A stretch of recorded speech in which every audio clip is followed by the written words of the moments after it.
Hey everybody, Hans Hernke here. Welcome back to my channel.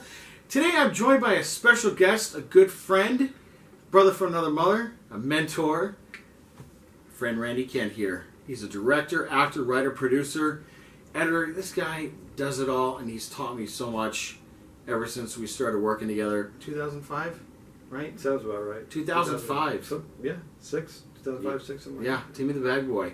Yeah. Randy, you've been a busy guy. What have you been up to, man? Like, what got you into this crazy industry a long time ago? I don't know. I guess when I saw Eddie Murphy on Saturday Night Live, like, I knew that I wanted to be in show business. I wanted to be a stand-up comic. I wanted to move to LA, do stand-up comedy, and get on the next sitcom or Saturday Night Live, and then become a huge movie star. Right? So that was probably when I was 8 or 9, right? And then slowly I started writing my own stuff, and I started visualizing things. So I realized slowly that I wanted to be a director too, and a writer.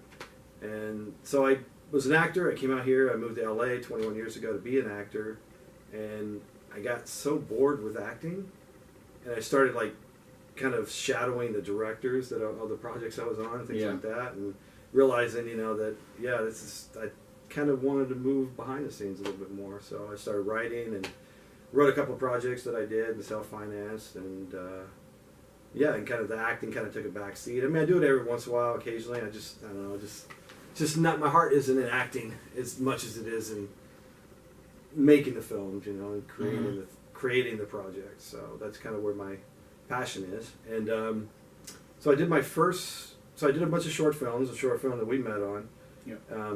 That was actually after my first. I did my first feature that I wrote with my friend Andy Forrest and our other friend Krista Percival. It's called Life, Death, and Mini Golf. That was my film school. So I wrote it, I produced it, I directed it, I was in it, I edited it, I did the DVDs, I did everything from start to finish, and I didn't know what I was doing either. If you see the movie, you'll know that. But it was my own film school. Like, people ask me, did you go to film school? I was like, yeah, I went to a personal film school because I financed and I did my own film. Yeah. And that was my personal film school. So one of the stars of that film is Kristen Wiig, who at the time was someone that I knew locally in the improv world because I did a lot of improv as well. So it was her first feature film as well. And there's a couple other people, Erin Hayes also from the Kevin James Show. She was in that. She was also kind of an ancillary friend. And so yeah, and then several years later, we got an email saying, I'm moving to New York, and then all of a sudden she's on Saturday Night Live, and that's one of the biggest stars in the world, and trying to get her for other projects, it's kind of hard. But so that was kind of my first foray into making a film, for a feature film, and I've been doing it ever since. That's awesome, man. Yeah. I've seen you work, so yeah, you're a hard-working director, and you have a clear vision for what you want, and you also like to do a lot of inserts, which is very, very important for cutaways and Dan Lauria. showing things. Dan Lauria told me he didn't like the inserts. That was his big takeaway from there. He said, why you young kids do all these... Is that what he said? He said, you young kids do all these inserts. Yeah. But no, I've learned to do that too on my things. It helps with the editing process and fixing something, editing, or just establishing something that needs to be established. So yeah. So you've been out here for 21 years from Georgia. 97, yes. September of 97, I moved out here, yeah. Do you have, in that 20-year time period, do you have any funny moments, bad moments, something that maybe you took away and you learned from? You can name a couple of them from something that you've worked on. We did The Perfect House together up in Buffalo 100 years ago. What year was that? I don't even remember. It was 2010. Yeah, 2010. Wow. So yeah, that was interesting. Being stuck in a basement for 2 weeks straight, bloody every day. Getting that stuff all over you was just a nightmare. I remember one day we were shooting. One of the stories is about a storm, and we were down in the basement shooting it, and we actually used real strobe lights in it. And at one point, I got nauseous. I think a lot of people did, but I literally had to look away because I got nauseous from the strobe lights. And even to this day, if I watch it, I can't even watch that segment because Yeah, strobe lights actually got to me too. Did it? Now the theme park rides, I can't ride them with that have strobe lights. I have to close my eyes, and I Really? think the Perfect House did it for me there. Perfect House did a lot to us. It made us cautious of a lot of things.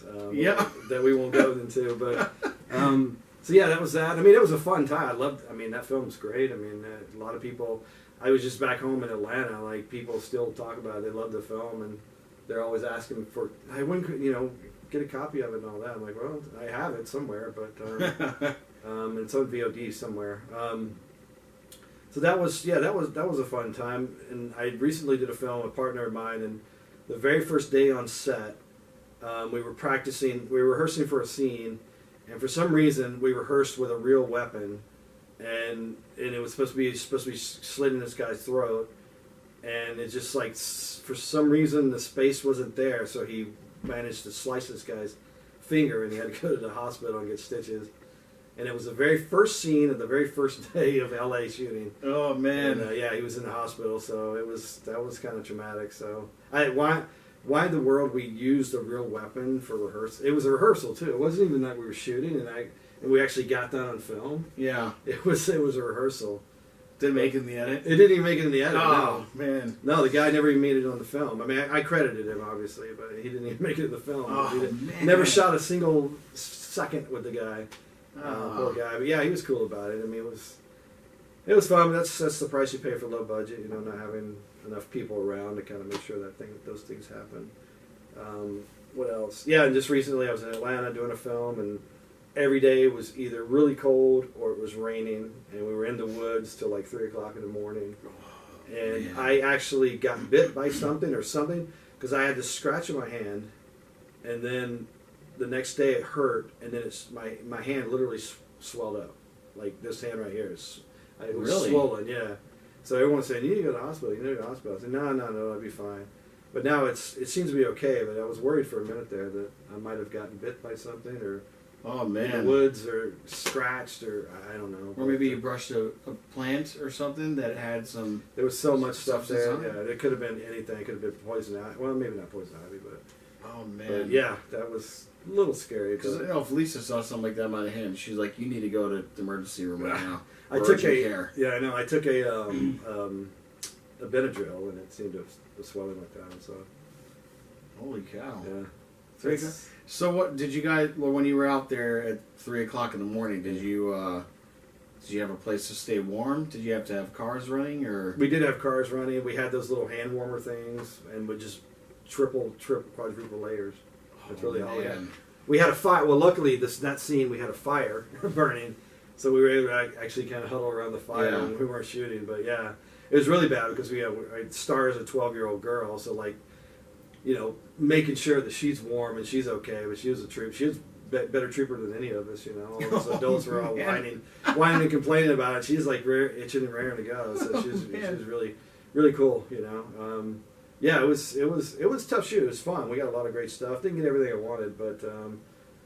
Really, some really good crew out there, and it was good times. Well, from the stills that I saw, it looked awesome. I showed Lisa, and she's like, "Holy cow, that looks amazing!" Yeah, it looks very Game of Thrones-ish. So that's exactly what I love it, dude. It's Game of Thrones for Vikings. Is basically what it is. Nice. So, it would be cool. It'd be really cool, especially if it's edited the way that I see it in my head, the way that I kind of visualized it and directed it, then it's going to be pretty sweet. It's going to be a pretty sweet little short. Considering it was made for nothing. It was made for no money, basically. Oh, wow. I mean, the park, I think, was free. We got the run of this park for 3 or 4 days. And, holy cow. Yeah, no, that's... Well, it's the benefit sometimes of shooting out of L.A. Absolutely. That's what we were all saying. Like, we could never do any of this in Los Angeles because, we even had... The park, not the police, the local police would come by and check on us every once in a while. Oh yeah. Yeah, we'd offer him food, and we'd offer him a part in the film, and just kind of check and make sure you guys are okay, And it's like in L.A. that would never in a million They would say, "Where's your permit?" Exactly. They knew that we did have a permit. They knew we were shooting there, but it was just kind of cool. The local police were just kind of hanging out and just making sure we were okay, That's awesome, man. But yeah, that would never happen in L.A. for sure.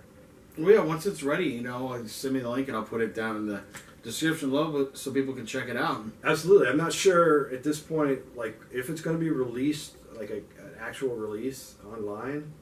It's being used to pitch the overall show to Netflix and Amazon and stuff like that. But yeah, definitely there'll definitely be something available. There's a Facebook page, I believe, right now. There's a Facebook page. 9 Realms, right? 9 Realms, and there's a website too. But like once we have the edit done and maybe a trailer, then we'll be releasing a lot more stuff because there's a lot more episodes coming up too that we're going to be doing. So sweet. Do you right now? What's on your plate after doing this? Do you have the film that you did in India a while ago that you're polishing up on? Is there anything coming up as well? Yeah, it's finishing the India film. Finishing a movie called Blood Tulips that John and I directed. Getting that one's almost done with the edit's done. We're in post production. We're doing sound and color right now. So getting that out, and then the 9 Realms thing, doing the edit on that. My friend John and I, we have another film that we're gearing up for right now. It's called Capone's Kid, and it's about it's a fictional story about what happens if Al Capone and Billy the Kid meet, and so it's like a western meets a film noir. So we shot a trailer for that. That's going to be done very soon, and we're pitching that to various places and hoping to shoot that in the fall here and in Iowa. It looks like we're trying to do. So there's that, and then just a couple other projects I'm trying to raise money for and trying to get going. And yeah, that's, I mean, there's a lot of irons in the fire, but nothing's like, nothing's solid yet. You know what I mean? Yeah, but that'll happen. I know that'll happen soon. Yeah. Yeah, man. I look forward to seeing the India film too. Yeah, me too. That's been 3 or 4 years in the making. It seems like I'm always on these projects that take forever. Like Shadow of the Monarch, the other film I did with John. Like we literally just got it to the distributor a couple of days, like last week finally. And they're releasing it. It's going to be released in May with Black Wolf. So they're going to gear out. We're going to do this whole big marketing push with it and probably rent some theaters and show it. Do some contests, things like that. So May. So look for Shadow of the Monarch in May of this year to be coming out in one various stage or another. I'm sure VOD or something. Trying to do a theatrical release, but I don't know how possible it's going to be. But so there's that as well. So. All right. And yeah. Do you have any advice that you would like to give to any aspiring filmmakers and directors and writers and producers out there, or anybody that's even considering a move out here from Georgia, where you're from, or I would say stay in Georgia. That's one thing. That's one thing because everything's there right now. I mean, everything is there. I don't know. I guess it really just depends on what you want to do. I mean, if you want to be an actor, actually Georgia. I mean, one of our actors in 9 Realms, he lived here. He literally just moved back to Georgia because he's getting more work in Georgia than he was here. Like he had an agent here. In a year, he got maybe 1 or 2 auditions. He went back to Georgia. He got an agent. He was getting 5 auditions a week, and he's an Indian actor too. So it's not. Wow. So it's like he's So yeah, I mean Georgia's kind of where it's at with acting right now. Filmmaking too, I guess. I don't know. Advice, I guess, just hone your craft. Just do whatever. Cameras are so cheap, and getting editing software is so cheap. Just keep honing your craft and trying to learn, because even I've been doing this for over 20 years. It's like even I learn something on every single project I do. So never stop learning. I know it's a cliche, but that's kind of true. Mm-hmm. That you'll always be constantly learning something every shoot you go on. Yeah. And just never cease learning. Never give up the opportunity to do something that's out of your comfort zone. That's one big thing, because like this film I just did, it's big action stuff and green screen and shooting everything in the woods, exteriors in the middle of the night. Like I'd never fully done anything like that before, and I'm glad I did because I learned a lot from it and it was fun. But always take a chance. Just take a chance and do something out of your comfort zone. Just so you can learn from it. Yeah. Because you'll always learn no matter what you're on. Whether you're acting in something or writing something, just never stop looking over the shoulder of people and figuring out how things are done. Well said, man. So that's how it's done. That is how it's done. Cool, man. Well, Randy, thank you so much, dude. Not a problem, my friend. Thank you. Appreciate it. Yeah. Please go support Randy's career. Links will be down in the description below to his website, the commercial directing, right? Commercial directing, the You film still have directing. that 30? 0.30? No, we dissolved 0.30, but I'm still open to do commercials. But I haven't done commercials in a while. Been doing more narrative stuff, but yeah. All right. Well, all the links will be to his stuff down below, so check it out. Support this man. He's a great man. He's a great guy to work with. And stay tuned for more interviews, more random content that I got coming up. Subscribe, hit the notification button below, and I'll see you on the next one. Out. Bye. Thank you.